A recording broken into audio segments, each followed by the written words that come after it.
little bit different. And here we are, our next fight of the evening, taking place at a catchweight.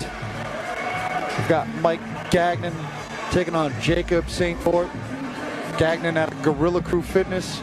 Jacob St. Fort out of Back to Basics, another team with a small military entourage of people to fight over the course of the weekend. It's crazy the amount of camps out of Boston that are coming out. But yeah, the Gorilla Crew is led by Jake Pilla, and he's no stranger to MMA, but he's just started working with Sean Graham over at FRAF, and they're going to be bringing their first fighter out to the ring. First point to fight.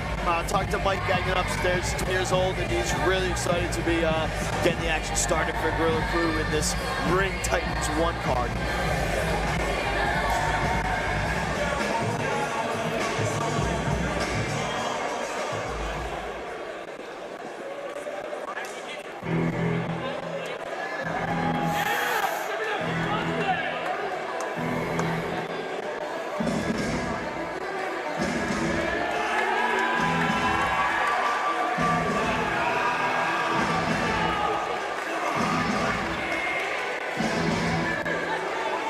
got a song for your debut.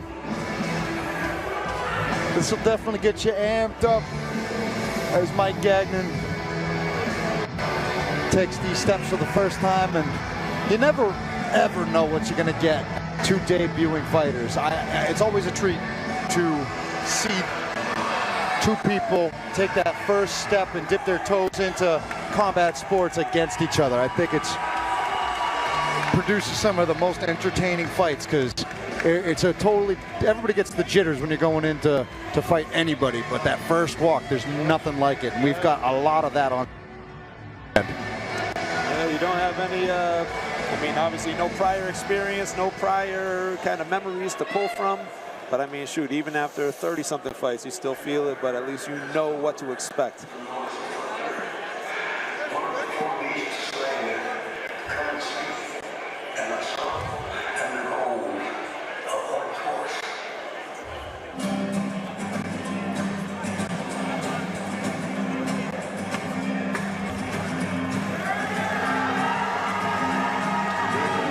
Jacob St. Fort, the first Back to Basics representative of the weekend. They'll be closing out the show later tonight as well, with Eric Wynn vying for the featherweight title in an MMA fight to close out Ring Titans 1. We're going to do that after intermission in the cage, after we bring that out. That intermission is going to be a show and a spectacle in and of itself. That's what I've heard around here. It's the talk on the streets. Very ambitious. That's an understatement. I don't know how we made it this far today, but we're here, and I'm grateful. I'm very happy to be calling a fight between two debuting young bucks, young in the game.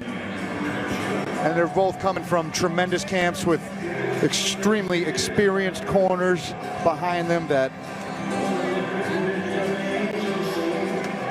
Yes, indeed. Back to Basics has some good talents over there. They do a lot of cross-training over at Sit Yatong as well. So they got some good up-and-coming guys over there. I've competed against them a couple times. Some quality people. One of my favorite coaches, Andy Cote, in the corner here with St. Fort. Every time I go to cross-train over at Sit, he's the guy who's always there running their classes on Monday night. Finally somebody's getting into the ring the right way. In Muay Thai, usually go over the top rope to get into the ring. Things I don't know. Thank you. The tail of the tape for this fight coming up, so I didn't go over that with you gentlemen before a show. But you guys take care of the reading as I've been there. You guys got it. You said, I can't see half the screen over there. All right, we got Gagnon is 20 years old. Both these kids are young bucks. We're here. St. Fort's coming in at 27. Gagnon's got a little bit of height on him. Looks like 5'8". 5'8" against a 5'6". They're both even matched at 130 pounds. And again, Mikey with a little bit of reach on him, 71.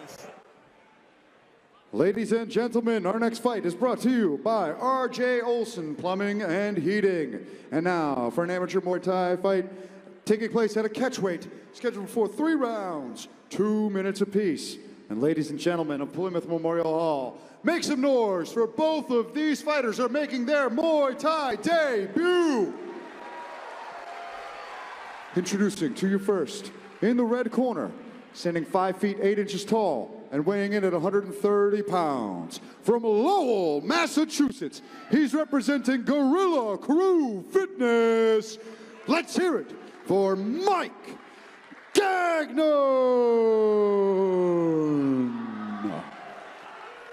And now, standing across from him in the blue corner, his opponent, standing at 5 feet 6 inches tall and weighing in at 130 pounds. From Milton, Massachusetts, he's representing Back to Basics. Let's hear it for Jacob St. Fort. And when the action begins, our referee in charge, Brian Miner. What's going in, Barrett? Wow. Brian Miner, another Very legendary seasoned referee. in Massachusetts, called a lot of my fights. Mine as well. Did they explain the rules in the middle before every fight in Muay Thai? Is that? I believe usually they will, especially when the card, some people are doing elbows, some aren't, who knows. All right, these guys off to a fast start, more heavy leg kicks, going both ways. Good body kick and a nice control. So in traditional Muay Thai, body kicks score very high right there. If somebody catches your kick and you don't respond, that kick still scores. I'm not sure about scoring over here in America, but no, that's that one landed right there. Now we got them all tied up in the clinch. Looks like Mikey's got to get that arm over a little bit more to get some more control out of him. Get that arm back in front. Keep go for the trip. Oh, nice body kick. Good score. Oh, he returns it to the head. Nice. Ooh, nice right hand over the top to finish that combination. Twice already now. Oh, good jab, solid. Ooh, another good jab from Gagnon there.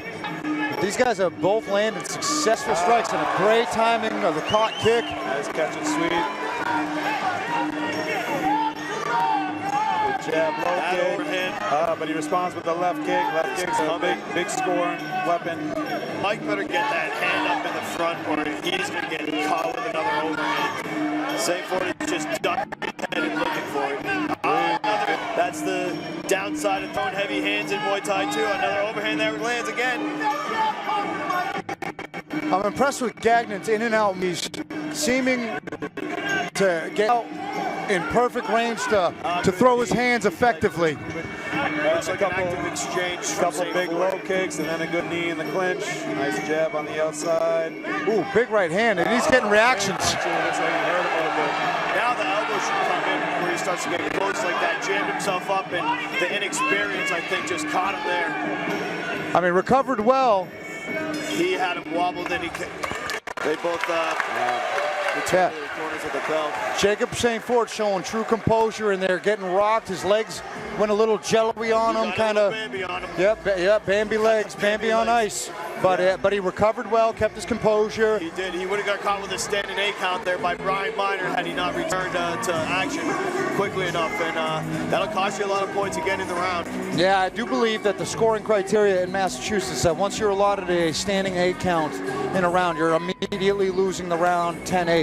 You need to overcome a substantial margin to earn a 10-9 lost round if you get a standing 8 count thrown against you. And that's an automatic scoring notation on the judges, as opposed to the subjectiveness of MMA scoring. Once there's a standing 8 count administered, it's taken into account and a 10-8 is administered. So that's a distinct rule change in the scoring criteria of this sport compared to what we're used to here at Plymouth Memorial Hall. To even further that point, the standing 8 count can actually get you a loss in the fight if you get knocked down 4 times and get that standing 8 count 4 times in the fight, or if you can score enough of them in the round, you can finish it in 3. So quick rounds though, 2-minute rounds. And it's still plenty of time to work. Gagnon establishing the jab immediately at the start of the second stanza. A nice leg kick punctuate. Jab and leg kick. If I can hear my coach's voice from the corner, it's jab, kick the leg. He a lot of success with that. Those are the first elbows we've seen this night. We love to hear that. Yes. Couple good elbows there. A little short. Gotta Wasn't keep land those too clean, but he's looking for them. You got to keep those clinches active if you want to keep them going a little longer. Oh, nice left hook. And a body kick by. Oh! And now St. Fort's landing that overhand, which I talked about in the first round. It's Another right hand from St. Fort. Power this time. Finishes it with a good leg kick. He knows he's coming back from a hard round. Nice, and he drops the sweep. Right over that was sweep. clean. Oh, another big right hand. Nice body St. Fort. Gagnon better be careful. That's another one they caught right there again. Yeah, and he timed it off the leg kick on that too. So Gagnon was only on one base when he hit that last right hand. That's it. You got to keep the clinch more active there. Good control of that right arm. He's got nice control of that right arm with his left forearm. Stops him from getting a position. Nice teep kick from Gagnon there. A little off timing to land a Superman punch. Good body kick again. They both are liking that rear teep. You don't see the rear teep as often as a lead teep usually in Muay Thai, but they're both throwing it a good amount. And now the crowd's getting into it. You can hear the whole way coming from the crowd. Yeah, well, St. Fort snapped Gagnon's head back with a couple of jabs there. Definitely got a reaction out of the crowd. Getting a little bit more active in this clinch. He's got a nice angle on the clinch. Good sweep by St. Fort. That's what happens nice when you. That's what happens when you have a good angle off to the side a little bit in the clinch. Then you can let those knees and you can get the dump. Yeah, and he did it greatly. Just a nice little post on that base leg, and scores the sweep and probably earns the second round. And we might be going into the third round, 1 round apiece. I think so. Very entertaining scrap. I like the adjustments made in between rounds from Jacob St. Fort. Looks like Mike might be running out of gas, Mike Gagnon, but we'll see if he can come back in this third round. That'd be good to see. Yeah, St. Fort definitely made the adjustment, came back a little bit more aggressively. And that's the thing, when you have only 2-minute rounds to work with and only 3 of them, you got to kind of push the pace a little bit more than you would if it was a traditional 5-round fight. It's going to be all action just from the get-go. Well, it's certainly a high-paced fight and a tale of 2 rounds between these two guys. Yeah, it was already a high-paced fight to begin with, and now that they're 1 round piece, you got to see who's really going to go. So we'll get the corners up, get this action start again. Let's go.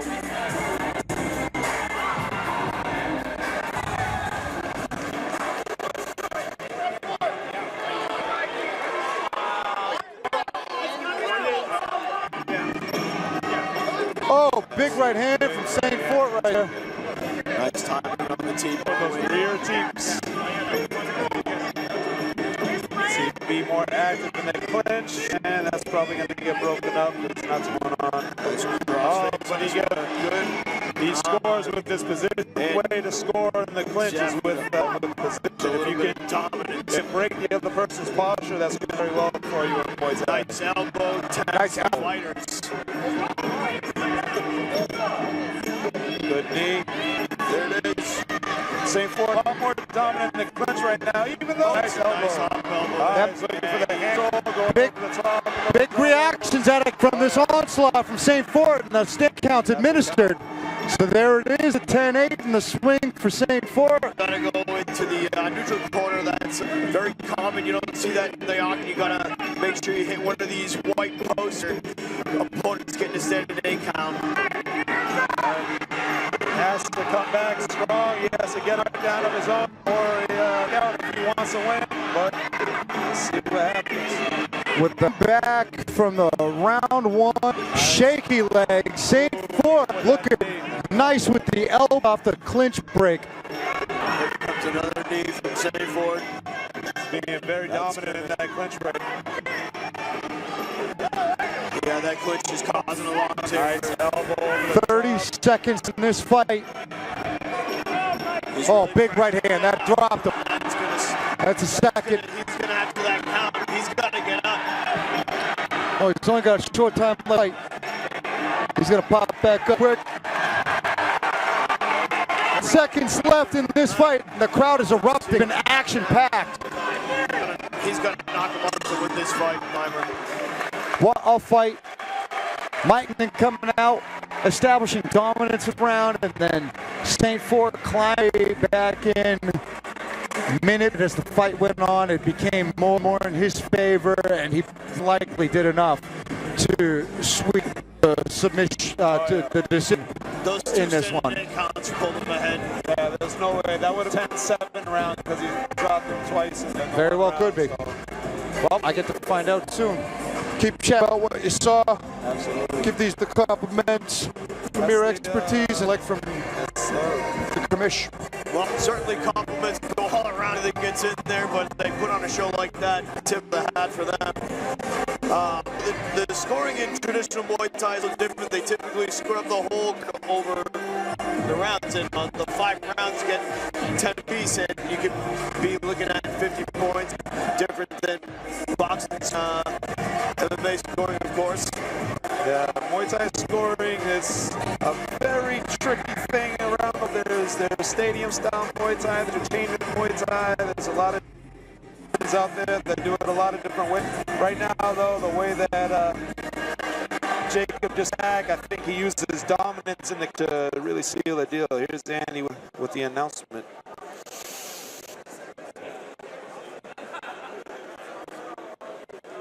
Ladies and gentlemen, let's keep it going for these two. After 3 rounds of action, we got the scorecards for decision.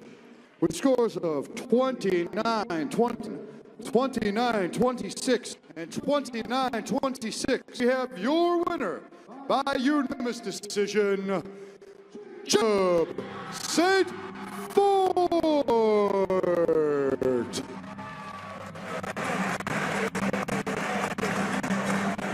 Like we thought, St. Fort got the job done. Like I was just saying, the clinch is what separates a lot of fights a lot of the times, especially in America. The clinch is the most sometimes utilized things in gyms in the States and in the West. The clinch is a huge part of Muay Thai. Not training the clinch, if you're not adept, it's kind of like going into an MMA fight without having a ground game. If you don't know what you're doing in the clinch, that can be a huge weakness in a Muay Thai fight. Not to say that that Mike did not, but the way that Jacob just came back, that's where he found his strength. He dominated that clinch, and that's where he got his. He really turned the tide.